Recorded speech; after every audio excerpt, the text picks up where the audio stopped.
ndagushimiye nanaguha ikaze we wafashe nyine umwanya wawe ugakurikira gahunda zitandukanye za Isango Star TV. Ndizera ko aho uherereye hose mu bice bitandukanye ukomeje nyine kugubwa neza kandi unanyogirwa na gahunda zacu, ariko tunashimira nyine aba batubanjirije kuri izi kamera. Ndizera ko biba byavugiyemo biba byabangera akamaro kuri wowe n'indirimbo zagiye zinyuranamo kugira ngo igitondo cyawe kirusheho kunogera. Tugahere ikaze mu kiganiro The True Service. Nkuko ubonye icyo kirango uko kibikubwira cyangwa kibigushishikariza no kugushishikariza nyine gutanga service inoze, kuva ko urajwe inshinga no gutanga service nyine inoze, ukabakira abakugana neza na yombi. Ibyo ngibyo nta kabuza ubikoze watera imbere uhereye kuri umunsi wa none kugeza icyumweru nyine kirangiye cyangwa ukwezi cyangwa umwaka urangiye. Nta kabuza byagufasha kugira ngo ugire aho uva ugere naho ugera nyine mu byo ukora umunsi ku munsi. Ariko turabizi ko nyine service kugira ngo inoge n'uruhare rwa burungu yaba uri usaba service ndetse nawe utanga service. Ngo twabonye yuko nta muntu udasaba service kimwe nkuko nawe utayitanga. Uko wumva muri wa mujyo kuvuga ngo ukora nk'uwikorera, nkuko umva ko wakayihaye akabaye nuko nawe nyine uyiha mugenzi wawe, kuko nawe nujya kwimusaba nyine kwifuza ko azayiguha nyine kimwe nkuko nawe nyine bakabaye ko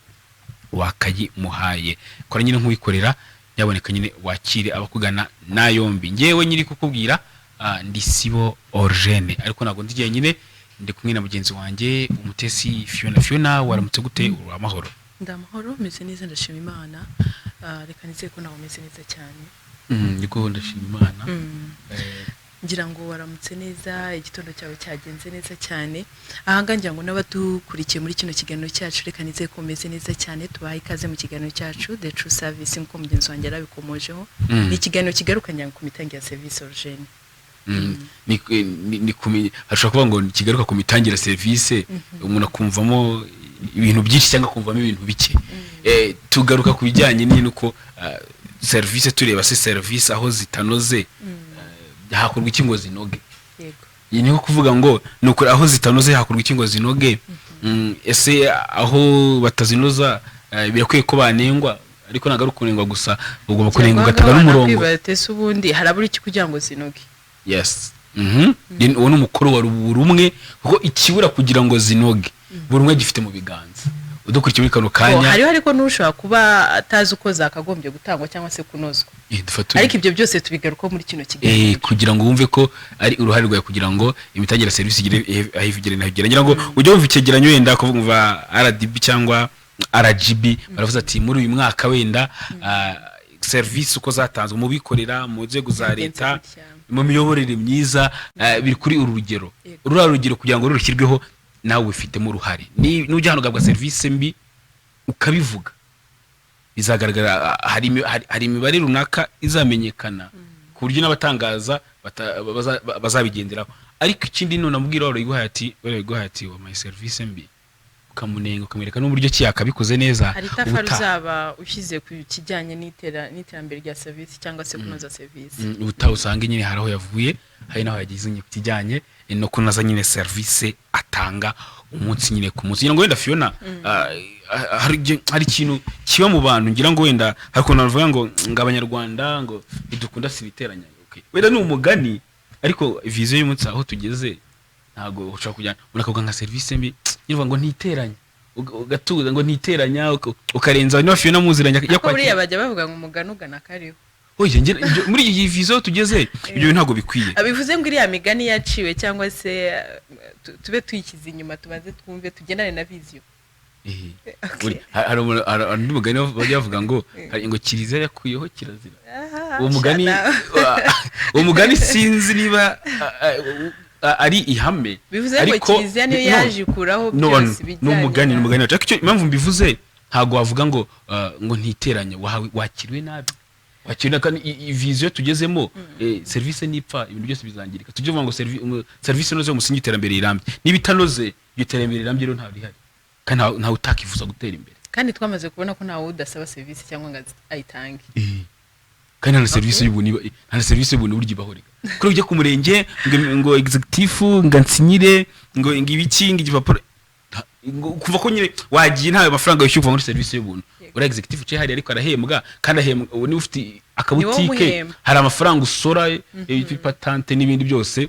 ayisora n'ibindi byose n'indi misoro utanga niyo agenda akavamo ari azajya guhemba uriya mugabo uri hariya nuvuga ko nta serivisi y'ubuntu ibaho bivuze ngo ni ya myumvire tugomba guhindura ngiye ikintu mbona cyakozwe ni ukumva ko twakagombye kugira ya myumvire ihinduka twumva ko niba hari uko twabayeho kuva na kera na kare ariko muri kino gihe buriya tujya tubona hari igihe isi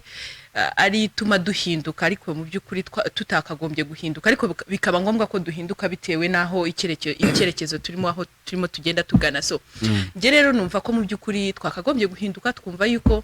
hari imyumvire twakaretse yaturangaga itari myiza ahubwo tukagendana n'igihe mu bijyanye no kunoza ya service dutanga ngira ngo iki ngiki ninyivuga hari icyo wakomoje ugira uti mu by'ukuri hari ikintu abanyarwanda tugira ngo siniteranye na runaka cyangwa se reka ndeke kwiteranya yego ahangaha rero icyo gihe mbona ko twaba tugifite ya myumvire ya kera tugerageze kumva ko niba uhawe service mbi gerageza kuyihakana ugerageze kumva yuko hari icyo ukoze kugira ngo na mugenzi wawe ukuri inyuma aze kuza yakirwe neza ariko ibi byose tubivuga urujene nitwibagirwe kwirinda covid-19 mu by'ukuri ndumva mfite ubwoba kuko ndabona ukuntu imibare irimo kugenda izamuka nkavuga mana ntago byoroshye nukubahiriza inshingano nukubahiriza inshingano ako se birakorwa erega turabivuga ndavuga kuri wowe urugarutse ngo ufite ubwoba ariko reba uruhare itekereza ati aho kugira ngo uheranwe n'ubwo bwoba uruhare rwanjye n'uruge ngo mukurikize amabwiriza ngiye impamvu mvuze wenda ko nshaka kuba mfite ubwoba yes ndabufite kubera ko ngiye nshaka kwandi mu buryo bwo kwirinda ariko ugasanga mugenzi wanjye Eugene ntago mu by'ukuri abishyiramo imbaraga cyangwa se runaka kaba ari nayo mpamvu usanga ariko n'urugero yes n'urugero so ukaba ari nayo mpamvu usanga mu by'ukuri imibare irimo kugenda izamuka umunsi ku wundi nkavuga ntese harabura iki kugira ngo twirinde harabura iki kugira ngo nyamuneka dukomeze kwirinda kino cyorezo kuko urimo uragenda ubona rwose ibintu birimo bisubira inyuma cyane yes ni bya buri nyine kugira ngo tube twahashya nyine kino cyorezo nyine tuzasubire mu buzima busanzwe nyine bwa buri munsi ngira ngo Fiona kugira ngo kwirinda nyine kino cyorezo ngo tubivuga nyaboneka no kwambara nyine kwagapfukamunwa neza buri kusotse mu rugo kibuka kwambara agapfukamunwa neza gapfutse umunwa n'amazuru icyarimwe ibyo icyo ngicyo nicyo cyambere nakubwire kindi nyaboneka aho uri n'abagenzi bawe ukibika gusagamo intera hagati ya n'abagenzi bawe aho ugiye kwinjira hose ukibika gukaraba intoki n'amazi meza ndetse n'isabune nibura kuva ku masegonda 40 kugera ku masegonda 60 ugashyiramo n'intera nyine niyo ugiye gutanga service cyangwa ugiye kuyisaba ukareba kuri ugiye kuyiha yakurikije amabwiriza Fiona nibasizemo intera nkuko nyine twayisizemo nyenji yakarabye yambaye n'agapfukamunwa neza nyine kugira ngo ukabona kumuha nyine ya service inoze twirwa tuvuga umunsi ku munsi ngo tugiye kujyanye na service hari umuntu twaganira avuga ati abantu batanga service bagiye biha urugero rw'abarezi bacu hano mu Rwanda abarezi nyine ni bano abarimu warubizi ko abarezi ari abarimu yego cyane avuga ati ni umwarimu yigisha yenda muri primaire nk'umu wa mbere mu wa kabiri niba yenda atarahembwa abaye atarahembwa ntabwo yakwita wa mwana karagakora kandi agakomeza gakora neza cyane yes bitandukanye na handi twabonye mu cyumweru cyashize usanga ushaka kujya nko kwivurira ahantu runaka ugasanga umuganga ntago arahembwa ugasanga ari ukuntu agenda bigura intege arimo kugenda ahinduka mu buryo butandukanye yes bigura intege bwo ati bagiye bafata reference kubarezi ati nyine mpingero kera akiga muri primaire izingiro zitandukanye nanjye bitekerezaho numva nibyo usanga ahinshi usanga umwarimu muri gatarimo ariko usanga ari ukuntu ntago avuze ngo wa mwana wenda chapitre none kumwigisha wenda imitsi ngare arayicimo kabiri arayimo bifuru bite bihura na cyagiye twavuze ubushize etse igihe uvuga twenda dufata urugero umukoresha wawe ntago araguhemba ngo ibi ntandare ko watanga service mbi wicakazi umutsi azaguhemba noneho ya mitsi wishakazi uzambwira ati boss iminsi nishakazi tuyakuremo aho kantu mujye mugati ibyo ngibyo ni ibintu mu by'ukuri numva ko ari nabyo twavuze guhindura ya myumvire kumva ko niba ushobora kuba wenda mukoresha watari yaguha icyakugomba kumva yuko ugomba kwica ya service numva ko bitakagombye kuko ni ideni ntago ari abakwamba ahubwo reka nkubwize ukuri mu by'ukuri ni wonona ya service urimo gutanga aho ngaho utagira ngo urimo urangiriza boss wawe nawe izina ryawe nawe ubwawe nawe ushaka urimo kwisibirira amayira cyangwa se nagira kuri banki agasanga ntakinjiye azahita avuga ati noneho nafite abakozi 10 reka nkuremo 3 sigire 7 n'abandi barindwi bakomeza gutyo usanga no business uretse n'ibyo ngibyo buriya tujya tuvuga ngo tuzirinde kumva ko tugomba kwitwa mukunda mugayo cyangwa se kumva ko utagomba kwambara isura nziza, kumva ko ugomba gukora kubera ko runaka ari wowe ugomba guhagarara hari akanyobora, ahubwo umva ko na wa mukiriya urimo kugusaba service ejo nejo bundi mushaka guhurira ahandi hantu. So ukumva ko rero byakabaye byiza ko twese hamwe twakabaye dukora ibyo tugomba gukora kugira ngo ejo nejo bundi tugere kure hashoboka. Buri umwe wese nyine abigire ibyiwe yumve ko gutanga nyine service intoze ari ibyo cyangwa bigomba kumuraza inshinga. Ngira ngo rero Fiona barabizi ko muri kigano mbere ko nyine tuba twakinjira mu nsanganyamatsiko yacu turabanza kutumikira ababa badutumye twubira ngo nawe mu byo ukora umunsi ku munsi wagana Isango Star TV ndetse na radio yacu kugira ngo tugufashe ibyo ukora umunsi ku munsi birushijeho kumenyekana. Dukora umunsi kurya muri etage ya mbere cyangwa ari umukozi wari wese wahanga yaba Fiona yabangiye cyangwa ndi wari wese kabaye gufasha kugira ngo winjiye muri iyo gahunda y'iterambere tiyesha Isango Star TV.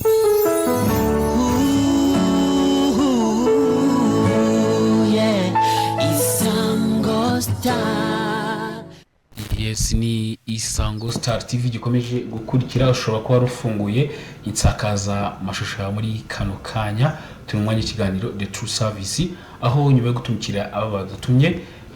tuba tugarutse nyine mu gice cya kabiri cyacu tugiye gusesengura ku nsanganyamatsiko. Iyo nsanganyamatsiko mukaba mwagiramo uruhare munyarukiye ku mbuga nkoranyambaga zacu ngaheba mwakiraho ibitekerezo byanyu bakuri Twitter no kwandika @isango TV, bifatanye kuri Facebook no kwandika Isango Star 91 n'ibice 5 FM official. Ni utarakanze reke kwibuka kuyikanda kugira ngo ujye ubona nyine gahunda zitandukanye zacu hanga bari ku Isango Star TV ndetse na radio. Mukamwakiro itekerezo cyanyu dore ko insanganyamatsiko yageze, ariko n'abakoresha WhatsApp nango twabibagiwe kuri umurongo muri konti tambuka kuri screen yanyu niyo mwatwandikiraho kuri WhatsApp cyangwa mukaba nyine mwana duhamagara kugira ngo mutange ibitekerezo byanyu bitewe n'ingingo nyine turi kugenda tuganira. Ni kuduhamagara kuri 0785 83 turi kwabwiye ko tutacyo mu maservice agiye atandukanye, uburyo atangwa, uburyo agakozwe kinyamwuga nyine yakanoza ati kugira ngo nta wundi ushaka kuba yaragiye kwisaba kayihabwa bitandukanye nuko nguko yumve ko hawe service mbi, ko twabonye ko abantu bahabwa service mbi niba nabimenye ko bahawe service mbi. Nura muntu ushaka kuyirimo wenda atayitanga mu buryo bwa nyabwo, yumvireho uburyo kikosoye kugira ngo arusheho nyine kuzamura urwego rw'imitangire ya service. Tujya mu secteur nyine atandukanye. Kuri mutso none tugiye kureba service z'abantu bafasha abatura Rwanda bifuza kujya kwiga no kwivuza mu mahanga. Izo process nyine ko zagakozwe nyine kinyamwuga. Ese mu gihe service yanoze ni gihe yaba iteye ite, mu gihe itanoze ni gihe yaba iteye ite, mu buryo nyine bwa kinyamwuga iyi service yagatanzwe itengera ngo Fiona service usanga ahanini ni cyashya muri iki gihugu cyacu. Naga service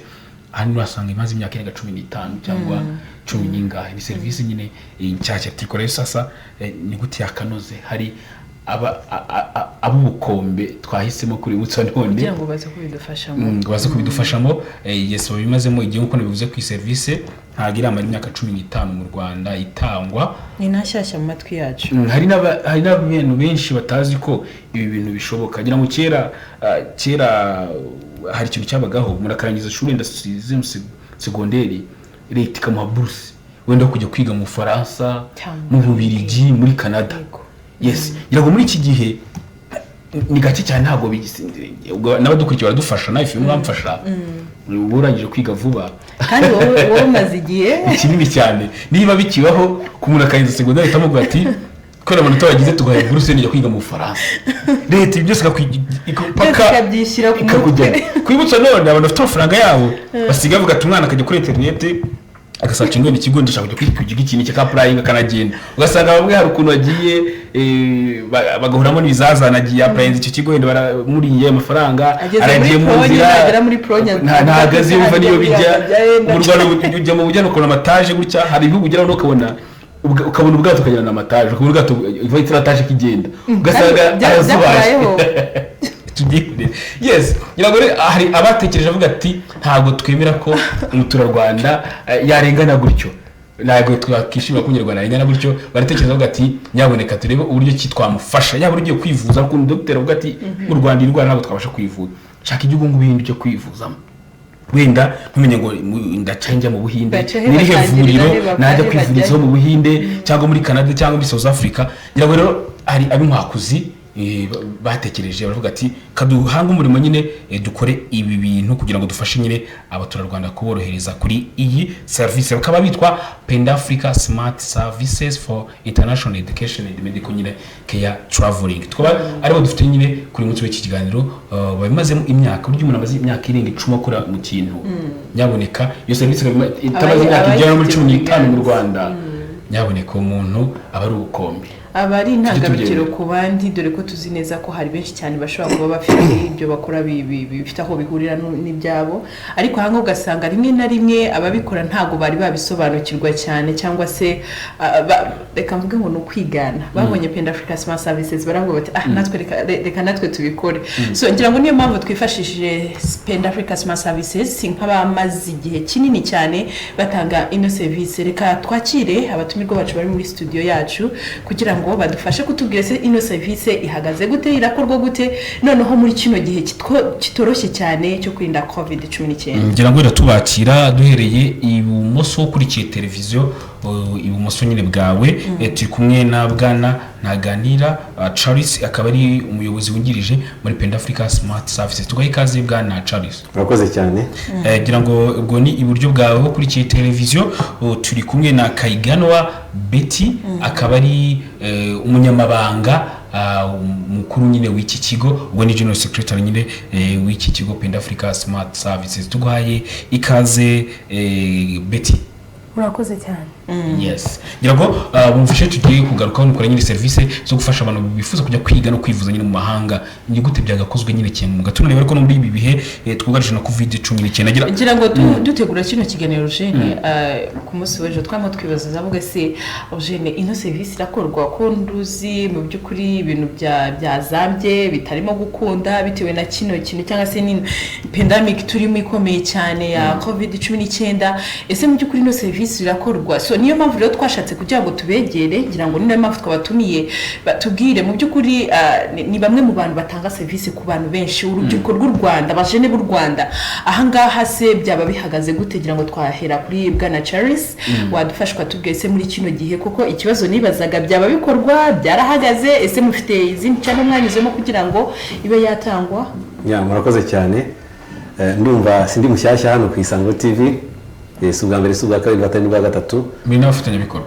tunafatanya bikorwa twitwa Penda Africa Smart Services nkuko mwatangiye mubivuga tumaze imyaka 11 isaga dukora kano kazi murumva ko turi ubukombe mugize no kugikomozaho muravuga muti bafite inaribonye ubundi muzungana ahantu henshi basaba n'akazi bavuga turashaka umuntu ufite impamya umenye cyangwa ubushobozi runaka ariko afite uburambe niba bw'imyaka 3 imyaka 4 imyaka 5 akora ku kazi rero Penda Africa Smart Services ndamya ko ariyo muri iki gihugu y'ubukombe yataze iyi service yo gufasha abantu kujya kwiga no kwivuza mu mahanga n'abandi bose baba baruriyeho baratwiganye kandi buryo wigana sometimes naringiye guca umugani ngo hari ikintu kiganye ikindi ariko n'umugani w'Abanyarwanda aragikubita kirabona ariko se ko gikora biriya aho tukabona baragishimye babikoze neza ahubwo baracyubashye nanjye wabyigana biza kuvamo ibindi bikomeye cyane rero ngarutse ku kibazo cya Fiona yarambajije service Penda Africa Smart Services tumo turayitanga kandi tumo turayitanga neza kubera ko twashyizeho umuco mwiza wo gukorana ikoranabuhanga cyane cyane nko muri iki gihe twugarije n'icyorezo cya COVID-19 natwe abakozi bacu twarabagabanyije nkuko amabwiriza ya government abisaba ariko ntitwabirukanye abenshi bakorera mu rugo hagasigara bakeya ndetse n'abatugana aribo ababyeyi cyangwa se abana bakeneye kujya kwiga no kwivuza mu mahanga abo nabo turabafasha mu buryo bw'ikoranabuhanga dufite email baraduhamagara kuri telefone n'ubundi ntabwo bisaba mubonane n'umuntu imbona nkubone bakatubaza service dutanga ese niba iki bisabwa tukababwira bagashaka documents zikenewe bakazitwohereza kuri email yacu tukazibona natwe tukapurayinga kuri universities zitandukanye cyangwa se hospitals zitandukanye, hakaza kuza admission letter cyangwa acceptance letter nayo tukayohereza, mbese ku buryo dushobora gufasha umuntu atiriwe tubonana amaso ku maso, cyangwa se nk'ubu harimo guma mu karere niyo byagubera inzitizi yo kuba atabasha kutugeraho cyangwa natwe tube twamufasha. Bwana Charles, ukiri aho ngaho ese mu bijyanye no gutravelinga gutwara abana hanze nk'uko tubizi neza ko ari mwe muri service mubaha, turabizi neza ko murabafata mukabaherekeza mukabagezayo, ese ku bijyanye no kuba bagenda imigendere yabo bihagaze gute muri kino gihe? Urakoze cyane. Nk'ubu n'ejo bundi nduva mu kwezi kwa ushize n'atari kwa gatanu niba nibuka neza, njye ubwanjye natwaye abana cyangwa se tubita abana kubera ko bajya mu ishuri ariko baba ari bakuru, n'abatwaye hanze dukurikiza amabwiriza kwikingiza covid, twarangiza tukajya gukoresha test nk'uko nta nubwo wagera ku kibuga cy'indege uterekanye ko wipimishije tarenze amasaha 20. No mu bihugu tuba tugiyemo akenshi bafite ingamba zikomeye cyane zo kuba zo kwirinda, kureba ko twipimishije n'ibiki byose ibyangombwa bisaba kwitwararika cyane, ariko iyo ni challenge tuba twiteguye, ntabwo tugomba gucika intege cyangwa se ngo tube ngo tubivuyemo, ahubwo izo challenge ukwije uhangana nayo. Rero twe nka Penda Africa Smart Services ni umwihariko wacu, cyane cyane ko n'abo bana tuba duherekeje muri contract tuba dufitanye nabo, ntabwo biba birimo ko turi bubaherekeze, ariko tubikora kugira ngo tange service nziza, cyane cyane muri iki gihe cya covid-19 abana batazi nk'uko mwarimu bivuze, hari utabibona narenga n'imbibi z'u Rwanda, hari utabibona nakandagira no mu ndege n'umunsi n'umwe. Ubwo rero uramutse umufasha ukavuga ngo genda, cyane cyane ko n'abagerageza kutwiga nabo birangira kuvuga ngo dore ni acceptance letter, ibindi ntabwo babyitayeho, ntibazi niba challenge wahuye nazo. Ibyo rero ntabwo twabikora twebwe, niyo mpamvu twebwe dushyiraho Penda Africa Smart Services ntabwo twayishyizeho nko mu rwego rwa business kugira ngo tubone amafaranga cyane, ahubwo twayishyizeho nka contribution cyangwa se umusanzu wacu mu kubaka igihugu cyacu. Ubundi buri munyarwanda wese muzima yakagize inzara n'inyota akagira ishyaka ryo kubaka igihugu cye. Twebwe nka Penda Africa Smart Services umusanzu twabonye ukomeye cyane kandi w'ingenzi twaha igihugu cyacu cyatubyaye cy'u Rwanda ni ibintu bijyanye na education, none n'uburezi. Ubwo burezi bumeze gute? Abanyarwanda tukitinyuka tukabatwara mu bihugu bitandukanye, i Burayi, Canada, USA, atari kugenda kugira ngo bagumeyo, ahubwo kugira ngo bagende bahawe ubumenyi baze bubaka igihugu cyacu. Bwana Charles, ukiri aho ngaho tubona yuko hari abana bamwe bagenda bakagumayo, aha ntabwo twabura kutabivuga. Ese byaba biterwa n'iki niba tukibona ko hari abana bagenda ugasanga mu by'ukuri baryoha, reka mvuge ngo nukuryoherwa n'ubwo buzima? Icyo cyo mukivugaho iki nkamwe mu bafite mu nshingano mu bijyanye na education? Ngewe nabaye mu mahanga igihe kirekire, ndetse nshinzwe ibyo ngibyo muri za kaminuza zitandukanye, ndabibabwira out of experience. Abana benshi bakunze kugumayo kubera ko batekereza ko nibagaruka mu gihugu batazabona akazi bifuza, batazagira imibereho myiza. Ariko ngiye icyo nababwira nkurikije uko nabibonye, iyo umaze kugera hariya umaze kubona amafaranga, umaze kubera ko cyane cyane abari hariya baranakora, bariga kandi bakanakora, ufite degree, ufite amafaranga, nta mpamvu utagaruka mu gihugu cyawe. Ngiye amahanga yarananiye, to be honest and sincere, nta yarananiye kugumayo. Urumva ngiye nkunda igihugu cyanjye, nkunda Afrika, natwe twitwa Penda Africa Smart Services, ahubwo turagenda tugahawa ubumenyi, tugashaka n'amafaranga hanze, ariko tukaza tukinvestisa in our country, mu gihugu cyacu. Urakoze cyane. Hari cyo urugarutseho gushaka amafaranga, wenda turaza kukigeraho nyuma, ariko kamanzi barize Betty, byaba ari ibibazo bikigaragara muri ino service, ibibazo bikigaragaramo kugira ngo n'urashobora kuwenda yabagana agahuriramo n'ibyo bibazo, yumve ko atari uvuga ngo ni 100% byabaturutseho. Ibibazo mu gihura nabyo yaba ari ku ruhande rwanyu no ku ruhande rw'uriya wenda ubagana cyangwa amakaminuza mukorana cyane ibigo bikorana hanze. Murakoze cyane. Ikibazo dusanga dukunda guhura nacyo gisa nkaho ari imbogamizi zikunda kuba ku ruhande rwacu cyangwa ku bakiriya bacu, ni ikibazo cy'ama kubona ama appointment. Rimwe na rimwe usanga atari twe twenyine tuyashaka. Hari benshi bashaka kujya hanze mu rwego rwo kubayo, nabo baba bashaka kwivuza cyangwa kwiga, ugasanga birimo biragenda bisa nkaho bitinda ama appointment y'abanyeshuri, agasa nkaho agenda atinda. Ariko ntaga ari imbogamizi zacu ahanini akenshi kubera kino gihe cyangwa bino bihe turimo nta betwe twabizanye ni icyorezo cyaje cyugariza isi yose habamo kugenda ibihugu bimwe na bimwe bifunga bikavuga ngo ntabwo twemeye ko abana baza mu gihugu cyacu ko nabo dufite ubwacu nabo ntabwo bari kubasha kwiga so gisa nkaho kitubangamira kigatuma nawe ndi wenda ushaka kujya kwiga akavuga ati reka mbe ndetse ntabwo ndibashe kugera hariya kuko ntabwo n'ubundi stili bari kwiga bisa nkaho biri kutubangamira ariko icyo nabashishikariza ni ibihe bizarangira nta mpamvu yuko utakwiyandikisha ngo ujye kwiga kuko bizagera igihe birangire ukomeze wige n'ubuzima bwongere busubire uko bwari bumeze gusa icyo dukora nkatwe ahanini ni ukubamenyesha mu mpinduka zabaye izo arizo zose tugakominikana nabo twababwira ntabwo bikunze amatariki bayigije inyuma kugira ngo tutaza kuza kugirana ibibazo ambwira mfite admission letter nzajya kwiga muri kino gihe ntabwo bikunze bimeze bite so icyo dukora ni communication hagati yacu n'abatugana reka mvuge ngo abakiriya bacu urakoze abakiriya wenda ukiri aho biti turebe dufate urugero mukora n'ibihugu bitandukanye nshobora kujya kwifuza ngiye kujya kwiga mu Budage nshobora kujya kwifuza kwiga muri Sweden nshobora kwifuza kujya muri Poland mu Buhinde Canada ndetse n'ahandi bifata burya biba byiza cyane tujye tuvuga ngo save chat no kuvuga ati urugero ngiye gusaba service no kuvuga ati urugero kujya kwiga mu Bushinwa nkibagiraho niyo nujuje ibisabwa save chat wenda ikavuga ati ujuje ibisabwa bifata wenda iminsi hagati wenda y'amezi 2 cyangwa n'iminsi wenda 30 ya n'urugero nari ntanze ngira ngo ahangaha nkuje ubagara bite naho agiye kwiga bifata igihe kingana iki ngo abe yasubijwe ese no mu gihe bidakunze asubizwa ate cyangwa asobanurirwa ate kugira ngo adafata nyine nkaho iyi service nyine yumve ko yapfuye burundu ahangaha ngira ngo nanakunganira nkabaga se muri Penda Africa Smart Services ibyo ngibyo bajya babigira byo kumva yuko bashaka kuba badindiza wa mukiriya wabo Yasi niyo binabaye uramuntu afashwa ate cyangwa sobanurwa ati burya service bishobora kubaho ariko ukuntu witwaye muri icyo kibazo kwitwaye hagati yawe n'umukiriya wawe bigatuma azongera akagaruka n'ubutaha kuko bajya bavuga ngo ntazibana zitakomanyije amahembe kandi burya n'ukora rakosa cyane ngira ngo Madame Betty yadufasha akadusobanurira ni Miss Betty okay murakoze cyane nsa nkaho na ikomoje bwa mbere ko navugaga nakubwiye ko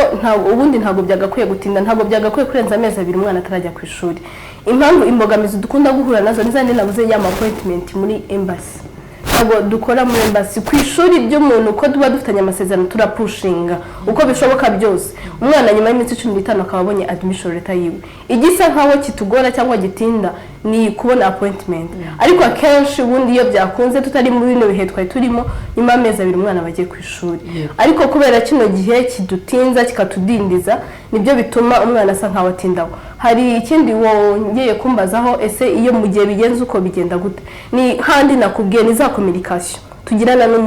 n'umukiriya wacu reka bivuge umukiriya wacu cyangwa umunyeshuri wacu twamwe hari impinduka zimeze kuri na kuri embassy ntabwo iri gukora bitewe n'ibibazo bafite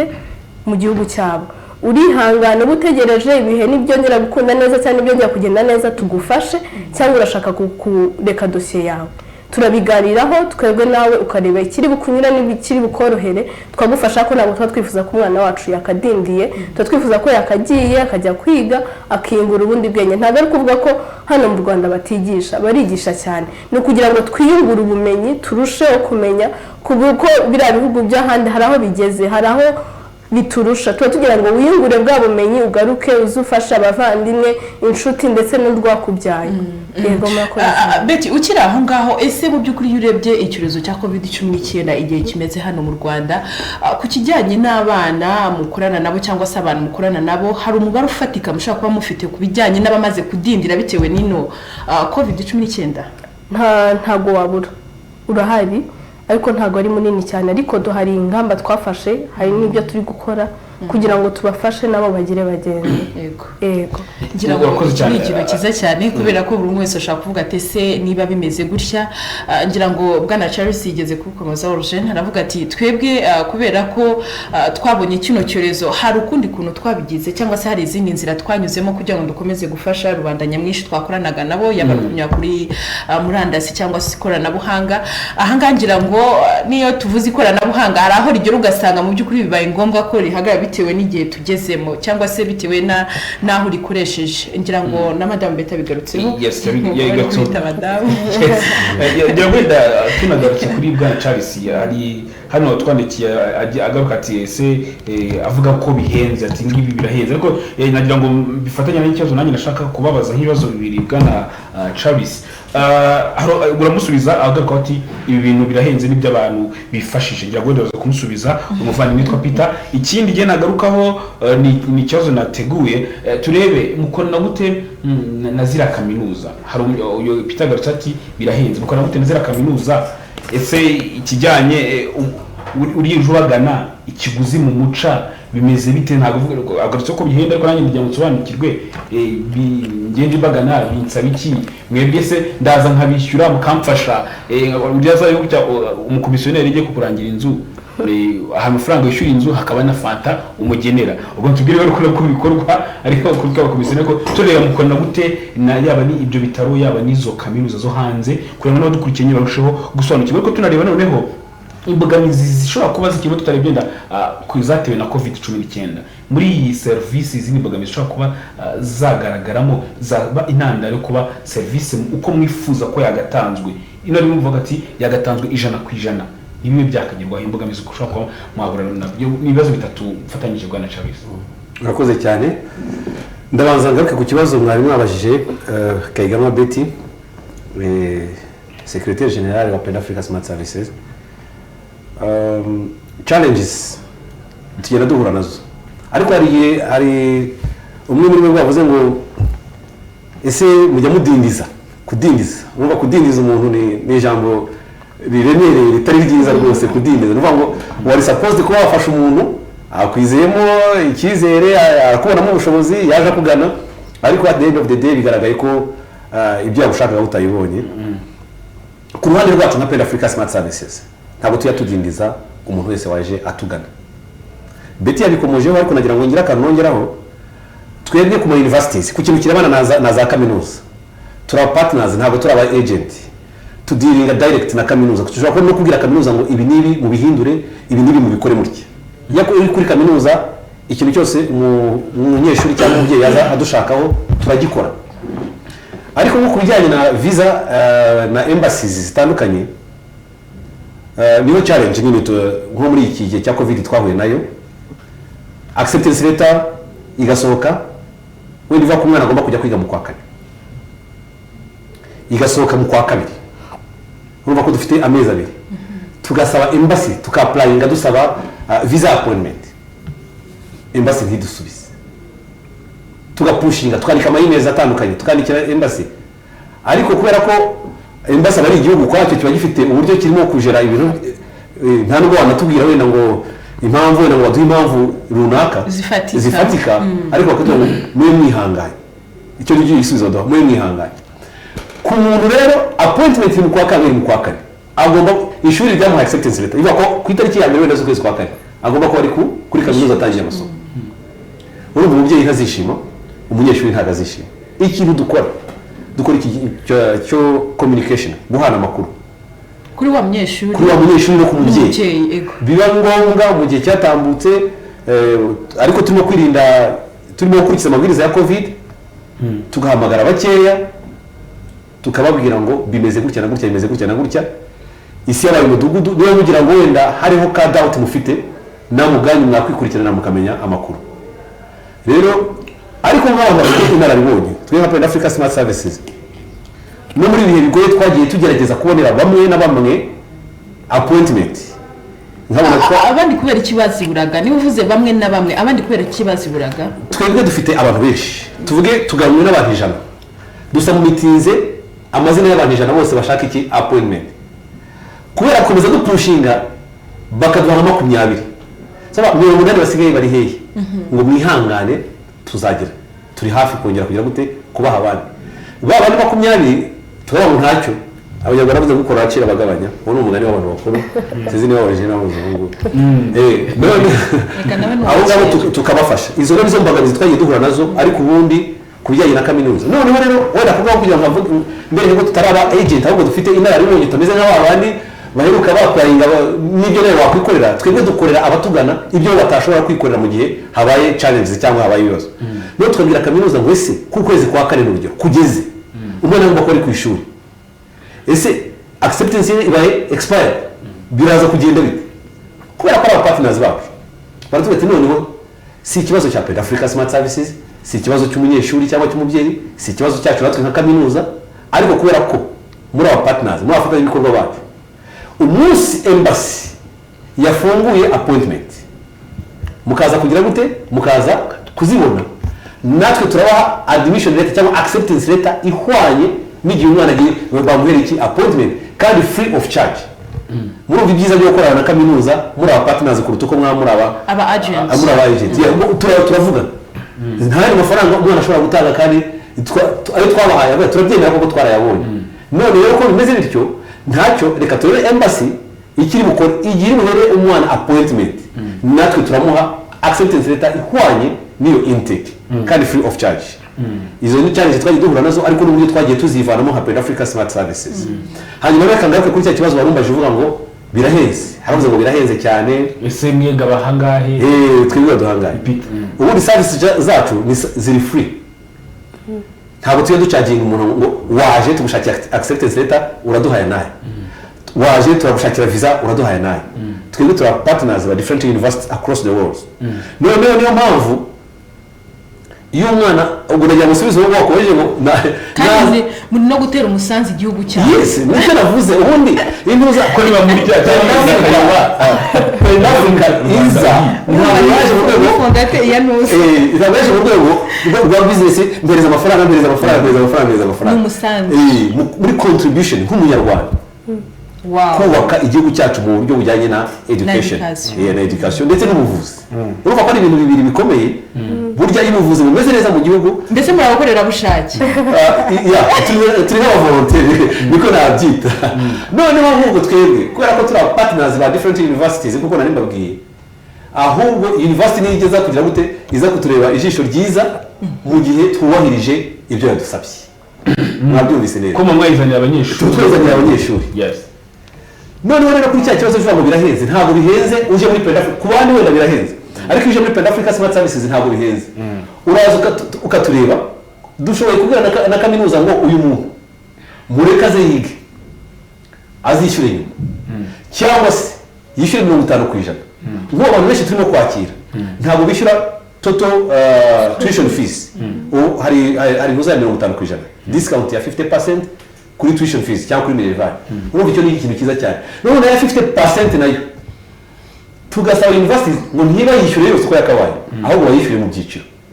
rero muri tranche urumva baguhaye discount ya 50% kuri minerval wari kwishyura yose na 50% baguhaye still ukaba ugomba tugagusabira ukishyura mu byiciro urumva ko Penda Africa Smart Services ntabwo dukora nk'aba agent ntabwo dukora nk'abantu baba partners bafatanya na kaminuza zitandukanye kandi tukabikora mu buryo bwa kinyamwuga urakoze cyane ngira ngo hari none ibindi turaza kubigarukaho mu kanya turangira ibitekerezo by'abadukurikiye hari video twateguriye nyine abadukurikiye tureba nyine amahirwe nyine nahe mahirwe nyine yo kujya kwiga nyine no kwivuza nyine mu mahanga ngira ngo nacyo turaza tureba nyine nyuma y'iyo video tureba se service mu buryo bwa nyabwo kinyamwuga AAZ ni service ihera hehe ikagarukira hehe AAZ ikozwe kinyamwuga turaza tuyikurikira nyine cyangwa tuzisengura nyuma y'iyo clip tugiye gukurikirana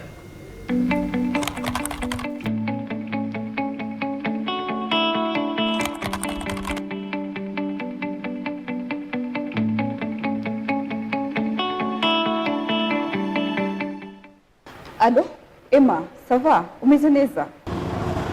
Oui. Ça va Cathy? Oya shanjye nago meze neza pe. Je suis un peu stressée kandi cyane. Byageze bite? What happened?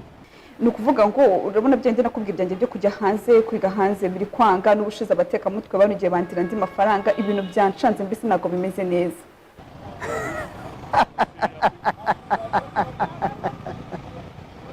Oya Emma aseka really? Oya wiseka pe nabyo ibyo bintu ari byo. Don't tell me. No, ntabwo uzi Penda Africa Smart Services. Penda Africa, what's that? Penda Africa Smart Services. Niyo company yonyine rukumbi ishobora kugufasha muri icyo kibazo ufite. Okay. starting from admission, visa, air tickets, ikanagufasha no kuba washobora kujya kwivuza mu mahanga mu gihe ufite ikibazo cy'uburwayi. Oh non, really? Admission, voyages médicaux, billets d'avion, obtention de visa. Oh, okay. Wow, that's nice. No, check on the website. It's www.pendafrica.net.rw. Yeah, sure. Okay, hold on. Ku bindi bisobanuro nyarukira Kimironko hirya gato ya gare mu nyubako ya Promise House etage ya 2 mu muryango wa 4. Murakaza neza muri Sanga muri Penda Africa Smart Services for international education and medical care traveling. Your chance to study abroad and get special medical treatment is today with Penda Africa Smart Services.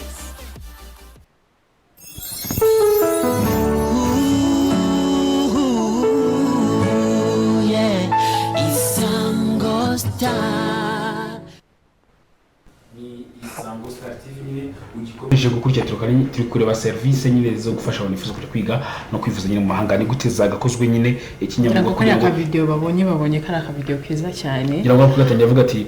naho n'abateka mutwe ngira ngo muri service nyine habamo abantu nyine bagutekera mutwe ngira ngo ndadufashe noneho biba binakaze cyane nk'ino service cyane kwerwa ku ikoranabuhanga hanini cyane usanga hari igihe uhura na babandi nyine babateka mutwe koko bakarya cyane batitangiriye itama kandi bivuze babaye nkaho nawe byakubaye ngira ngo ndabwana Charles nadufashe iyi service tuvate A a Z kuvenda ngarinya abayitanga kumva ku muti wa mbere kugira A a Z ni service ikozwe kinyamwuga ni service yakabite kugira ngo n'uruyikora ushobora kuba ayikora atabikora gutyo yumvireho uburyo bwanyabwe akabikoze n'uwayisabye nibibe gutyo yumve yuko yapfunyikiwe amazi uwo byagenze neza nawe yumvireho ashimye Orshele ngira gukira aho ngaho reka tubanze twumve mbere yuko warubaje icyo kibazo ugira uti ese service yo guhera ku ntambwe ya mbere kugeza hahandi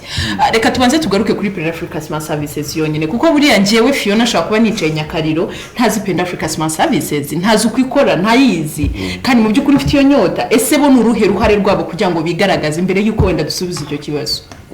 Yakoze cyane uruhare rwacu kugira ngo twigaragaze turubiza mu ikoranabuhanga cyane mu itangazamakuru ikindi twagiye dufungura branches zitandukanye mu gihugu cyacu nk'ubu dufite branch Musanze mu rwego rwo kwegera abanyamusanze Rubavu Nyabihu n'ahandi aho ngaho hegereye ubwo na Rubavu irimo akarere ka Musanze Gakenke aho handi sinzi niba muhazi neza hanyuma turimo turateganya no gufungura indi branch mu rwego rwo kwegereza ibikorwa byacu abanyarwanda ntibibe Kigali gusa cyangwa se aho handi turateganya gufungura hari Kayonza tukajya tworohereza abaturuka Ngoma Nyagatare Rwamagana aho ngaho no mu minsi ya vuba nabwo turafungura hari Rusizi kugira ngo tuzafashe n'abari abavandimwe bacu bo hakurya bazajya baza mu Rwanda bujuje ibisabwa no basigaye na Huye na Huye nibyo turimo guteganya kugira ngo ikindi dufite imbuga nkoranyambaga wakwandika Penda Africa Smart Services watubona kuri Instagram watubona kuri Twitter watubona kuri YouTube watubona ahantu hose imbuga nkoranyambaga zose zibaho turazikoresha Urakoze cyane kibazo cyanjye AAZ service no mu gihe yanozwe tuyango ko nicyo tunyango duna closing kuri insanganyamatsiko tukwase ni gute yakorwa kinyamwuga nyine AAZ ku ntangiriro kugera ku mwisho wayo niteyite mu gihe yaba yakozwe nyine kinyamwuga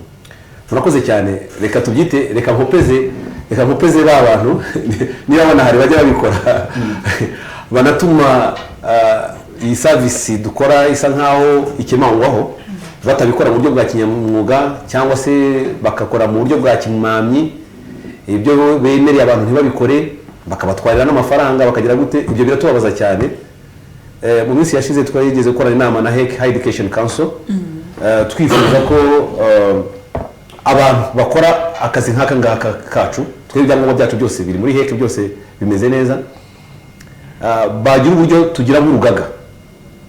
kugira ngo umunyarwanda wese yumve ko service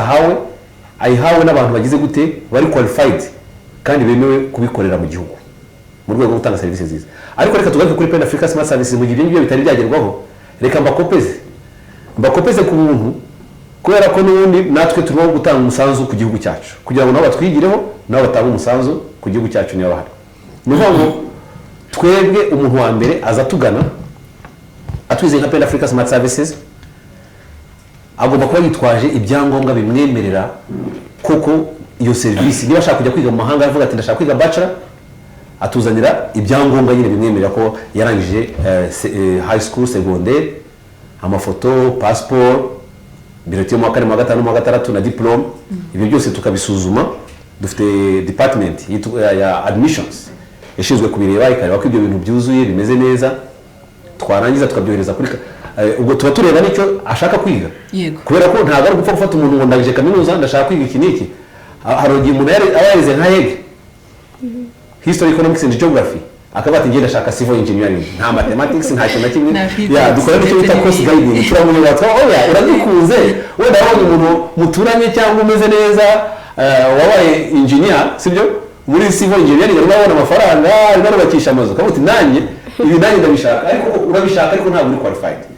cyangwa se ugashaka kwiga ngo nursing cyangwa pharmacy cyangwa medicine kandi nta chemistry nta biology wize. Icyo gihe dukora icyo bita course guiding. Rero turabanza tukabireba tukabiscreeninga twarangiza tukabyohereza kuri kaminuza. Kaminuza zitandukanye dukorana nazo zifite iyo department bakabireba bakabona ko ubikwiriye. Ubwo icyo cyambere ni ukukwakira nayo tukagusobanurira ku buryo umukiriya wacu ashobora no kuza ashaka kwiga ikintu runaka ariko nyuma yo kumusobanurira akanyumva ko akabati koko nibyo narinzi ko nta nubwo wabitsinda.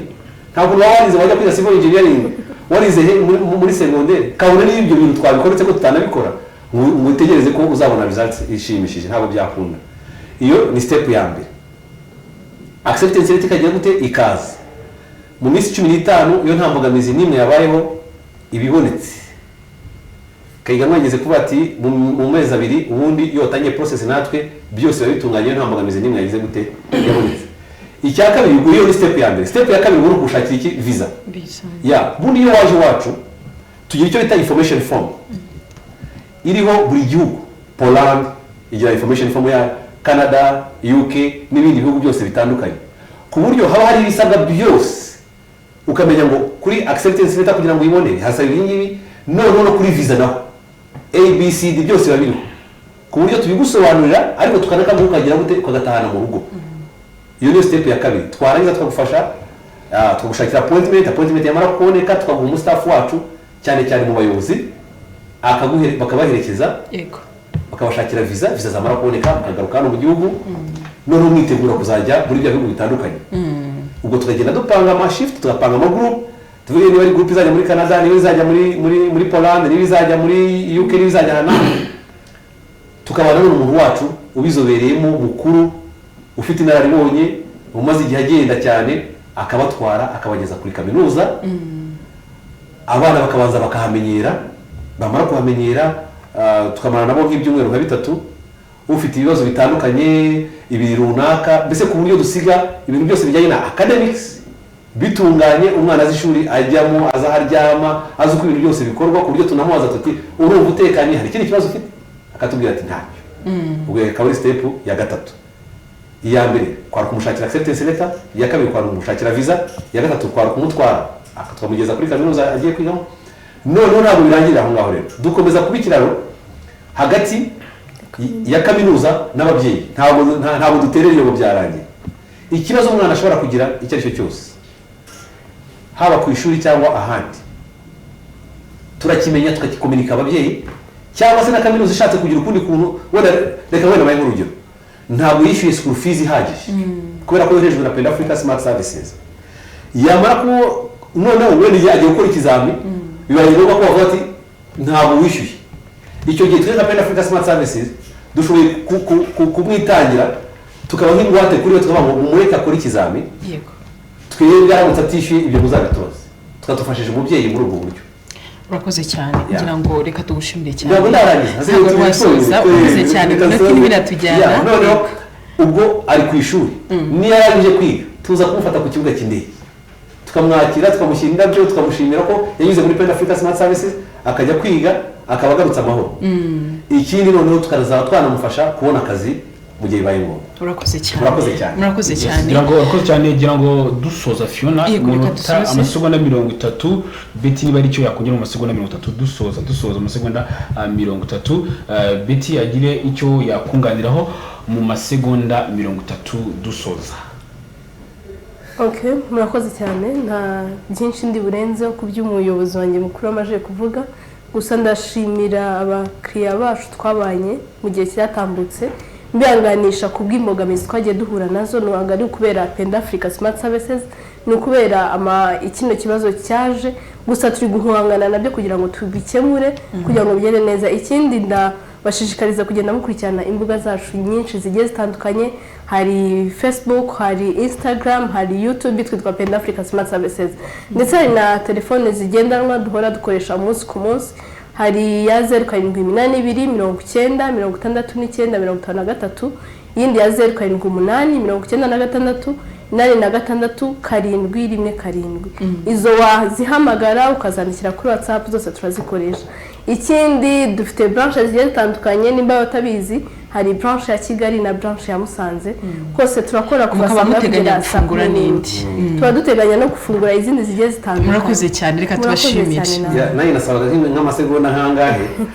ndagira gufata umwanya nk'abantu bakora mu bijyanye na international education kwifuriza abanyeshuri bagiye kuzakora ikizami gisoza umwaka wa 6 w'amashuri yisumbuye gutsinda, bashyiremo imbaraga batsinde. Tubifurije gutsinda, bakimara gutsinda baze batugane muri Penda Africa Smart Services tubafashe, cyane ko tujya duhura n'imbogamizi yuko abana benshi bajya babona diplome ariko ugasanga ahenshi yagiye abona FFFF bikatugora kuba twabonera amashuri hanze. Bashyiremo imbaraga rero batsinde. Murakoze cyane. Hari icyo mubahishi reka tubashimiye cyane ko mwitabiriye kino kiganiro cyacu bwana Charles ndetse na Betty gutuka muri Penda Africa Smart Services. Katubashimiye cyane. Murakoze cyane. Twarebaga nyine serivisi zo kwifasha abantu kwivuza no kwiga mu mahanga uko zagakozwe nyine kinyamwuga, ngira ngo wabyumvishe. No gukurikirana umuntu kuva akuganye ukamujyana bagiye kwivuza ukamuherekeza kurinda garutse yakiza akagera mu Rwanda, bagiye kwiga ukamujyana akajya kwishura akiga ukamukurikirana no kugaruka paka kujya kumwakira. Ati Fiona ngira ngo wabyumvishe, urakoze cyane. Origene ngira ngo nawe wabyumvishe, n'abadukurikiye mwabyumvishe. Reka tubashimire cyane, dushimire mwebwe mwese mwari mudukurikiye, dushimiye abadufashe ku buhanga bw'ibyuma twari turi kumwe na Fisi, kuri kamera twari turi kumwe na Hamisi. Mugire umunsi mwiza, dukomeze kwirinda COVID-19.